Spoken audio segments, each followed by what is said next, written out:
Hi friends, ഇന്ന് നമുക്കൊരു ഇറച്ചിപ്പുട്ട് ഉണ്ടാക്കിയാലോ? നല്ല ആവി പറക്കുന്ന പുട്ടും ഇറച്ചിയും എങ്ങനെയാണ് ഉണ്ടാക്കുന്നതെന്ന് നോക്കിയാലോ?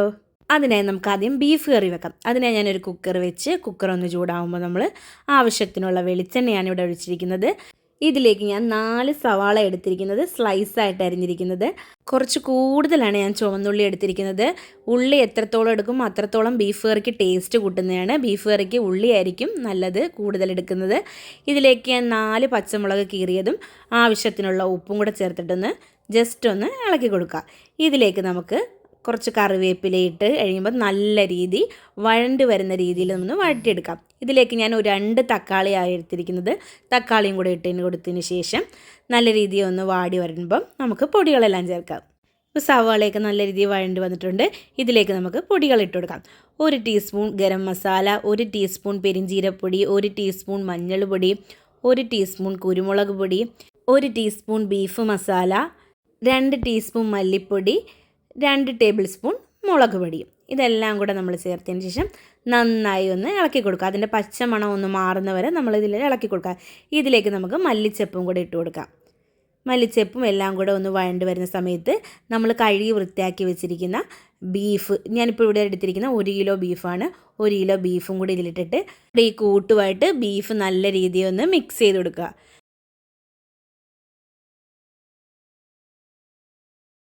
ഇതിലേക്ക് ഞാൻ 1 ഗ്ലാസ് വെള്ളവും കൂടെ ചേർത്ത് കൊടുത്തിട്ടുണ്ട്. ഇനി അതും കൂടെ ഒന്ന് മിക്സ് ചെയ്തതിന് ശേഷം നമുക്ക് അടച്ച് വെച്ച് വേവിച്ചെടുക്കാം. ഒരു 5 വിസിൽ അടുപ്പിച്ചെടുത്താൽ മതി, നമ്മുടെ ബീഫ് കറി സെറ്റാവും. ഇപ്പോൾ നമ്മുടെ ബീഫ് കറിയൊക്കെ സെറ്റായിട്ടുണ്ട്. ആവി കളഞ്ഞതിന് ശേഷം നമുക്കിതൊന്ന് തുറന്നു നോക്കാം. ഇനി നമുക്കിതൊരു ഇരുമ്പ് ചട്ടിയിലോ ഇല്ലെങ്കിൽ വേറൊരു ചട്ടിയിലേക്ക് നമുക്ക് ഇട്ട് കൊടുത്തതിന് ശേഷം അതൊന്ന് വഴറ്റിയെടുക്കണം. നമുക്ക് ബീഫ് റോസ്റ്റ് പോലെയല്ലേ എടുക്കേണ്ടത്. അപ്പോൾ നല്ല രീതിയിൽ ആ വെള്ളമൊക്കെ പറ്റി ബീഫ് ആ അരപ്പുമായിട്ട് നല്ല രീതി പെരണ്ട് വരുന്നവരെ ഒന്ന് മിക്സ് ചെയ്ത് കൊടുക്കുക. സിമ്മിൽ വെച്ച് തന്നെ ഇളക്കി കൊടുത്തുകൊണ്ടേയിരിക്കുക. ഹൈ ഫ്ലെയിമിൽ വെക്കരുത്, പെട്ടെന്ന് അടിക്ക് പിടിക്കും. ഇനി ഇതിലേക്ക് നമുക്ക് 1 കപ്പ് മല്ലിച്ചപ്പ് ഇട്ട് കൊടുക്കാം. ഒരു പ്രത്യേക ടേസ്റ്റാണ് മല്ലിച്ചപ്പ് ഇട്ട് കൊടുക്കുമ്പം. ഇതിലേക്ക് നമുക്ക് കുറച്ച് വെളിച്ചെണ്ണയും 1 ടീസ്പൂൺ കുരുമുളക് പൊടിയൊക്കെ ഇട്ട് കൊടുത്ത് നന്നായി ഒന്ന് മിക്സ് ചെയ്ത് കൊടുക്കുക. നല്ല ടേസ്റ്റായിരിക്കും. കുരുമുളക് പൊടിയൊക്കെ ചതച്ചിടാൻ ശ്രമിക്കുക. പൊടിച്ചതിനെക്കാട്ടി നല്ലത് ചതച്ചതാണ്. അപ്പോൾ ഒരു കടിക്കാൻ കിട്ടുമ്പോൾ ഒരു പ്രത്യേക ടേസ്റ്റാണ്. ഇതിലേക്ക് വേണമെങ്കിൽ നമുക്ക് തേങ്ങാക്കൊത്തൊക്കെ ഇടാം. ഞാനിപ്പോൾ ഇവിടെ തേങ്ങാക്കൊത്തൊന്നും ഇട്ടിട്ടില്ല. ആ കുരുമുളകിൻ്റെ ഫ്ലേവറും എല്ലാം കൂടെ ഒന്ന് വഴണ്ട് വരട്ടെ. നല്ല രീതി മിക്സ് ചെയ്ത് കൊടുത്തുകൊണ്ടേ ഇരിക്കുക. സിമ്മിലിടാൻ മറന്നു പോകരുത്. ഇപ്പം നമ്മുടെ ബീഫൊക്കെ നല്ല രീതിയിൽ വഴണ്ട് വരുന്നിട്ടുണ്ട്. എന്നാലും ഒന്നും കൂടെ നല്ല രീതിയിൽ വഴറ്റി വരുന്ന രീതി വരെ ഒന്ന് ഇളക്കി കൊടുക്കുക. ഇതിലേക്ക് നമുക്ക് കുറച്ച് കറിവേപ്പിലയും കൂടി ഇട്ട് കൊടുക്കാം. ഇപ്പം നമ്മുടെ ബീഫ് റോസ്റ്റ് റെഡി ആയിട്ടുണ്ട്. ഈ ഒരു പരുവാകണം റോസ്റ്റ്, എന്നാലേ നല്ല ടേസ്റ്റ് കാണത്തുള്ളൂ.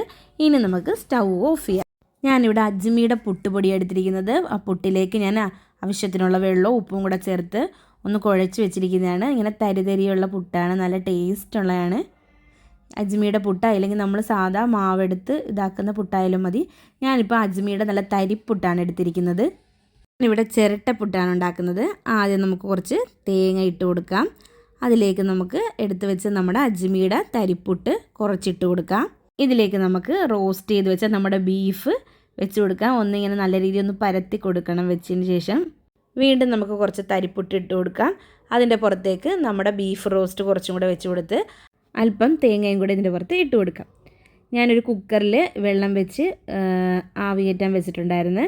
അല്ല, ആവി വരാൻ തുടങ്ങി. നമുക്കിനി നമ്മുടെ റെഡിയായി വെച്ചിരിക്കുന്ന ഇറച്ചിപ്പുട്ട് നമുക്കതിൽ വെച്ച് ആവി കയറ്റിയെടുക്കാം. ഇപ്പോൾ നമ്മുടെ ഇറച്ചിപ്പുട്ടിലേക്ക് ആവി വന്ന് തുടങ്ങി. നല്ലൊരു സ്മെല്ലായിരുന്നു. ആ ബീഫിൻ്റെയും പുട്ടിൻ്റെയൊക്കെ ഒരു നല്ലൊരു സ്മെല്ല് വരാൻ തുടങ്ങി.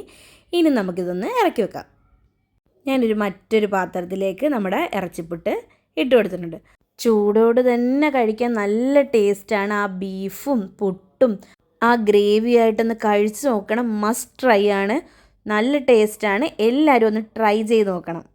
എന്തായാലും ഇറച്ചിപ്പുട്ട് നമുക്ക് നൗസിക്ക് തന്നെ കൊടുക്കാം. അവൾ പറയട്ടെ എങ്ങനെയുണ്ടെന്ന്. എന്തായാലും അവൾക്ക് ഒരുപാട് ഇഷ്ടപ്പെട്ട്, ഇവിടെ എല്ലാവർക്കും ഇഷ്ടപ്പെട്ട്. എല്ലാവരും ട്രൈ ചെയ്ത് നോക്കണം. മസ്റ്റ് ട്രൈ ആണ്.